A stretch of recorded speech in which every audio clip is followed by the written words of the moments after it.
Hey guys, hope you're doing well. This is Uday here from the Vanguard team, and today I want to touch on a topic which is asked by almost every single student that I have.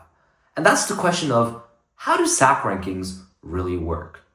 Today, I'm going to dive into the system of how SAC rankings work so that you know how you can make the most of them and can understand their impact on your final study score for each subject.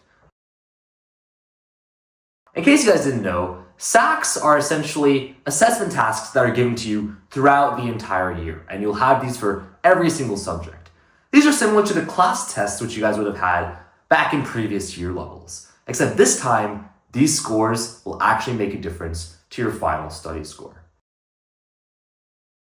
A very large question that people ask is, well, hey, if I get 80% in a SAC, or if I get 50% in a SAC, can I still hit a raw 40 or a raw 45, for example? I want to explain just how the percentage on your SAC makes a difference to your scores, guys. Now, you guys can imagine that if you take person A and person B, people who go to completely different schools, you can imagine that those two schools will have two completely different SACs.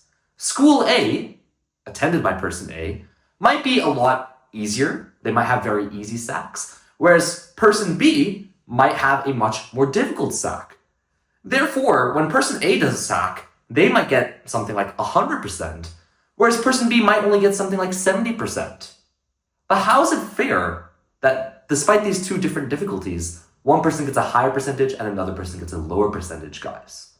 Well, this is where the concept of SAC ranking comes into play. Now, when Vika looks at your SAC scores, guys, they actually don't care about the percentage score. Whether you got 70% or 80%, 90%, it actually does not make a difference to Vika. Instead, what they use to determine your overall score is your ranking within the cohort, guys. So, let's take person A. Person A had the easier SAC, right? So they might get 90%, but if everyone else in their cohort got 95%, 100%, then person A didn't actually end up doing very well relative to everyone else. Meaning that their SAC ranking would actually be really low, guys. Whereas person B, maybe they only got 70% on their SAC, but if everyone else got 50%, 40%, whatever, person B actually did really well relative to their cohort. And that's the key phrase, guys. It's all relative. So whenever you guys ask the question of, I got 70%, can I still get a high study score? Honestly, it depends on how you did relative to the rest of your cohort as well, guys. So that's why it's actually important to understand things like, what's the average score for the SAC? How did everyone else go? What was the highest score? Did anyone do better than you? How many people did better than you? That'll give you an overall better idea of your ranking. That is, how good are you in comparison to everyone else in your cohort, guys? With that understanding in mind, then, how is that going to contribute over to your final study score? Sure, the SACs that you guys do across different schools are different, but the ultimate standardizer, guys, is the final exam at the very end of the year. That's the same assessment task regardless of which school that you go to. And so what Vika does is it looks at each school essentially, and it says, okay, school A overall didn't do as well on this final exam, and school B actually did really well on the final exam. And so what they do is based upon that, they can have a better understanding of, do the SAC scores reflect the student's strength? This brings in the second concept, which is SAC scaling for different schools. Oftentimes you'll hear people say like, oh, if you go to a really good school, your SACs will scale up. The reason is because the people from those good schools do better on the final exam.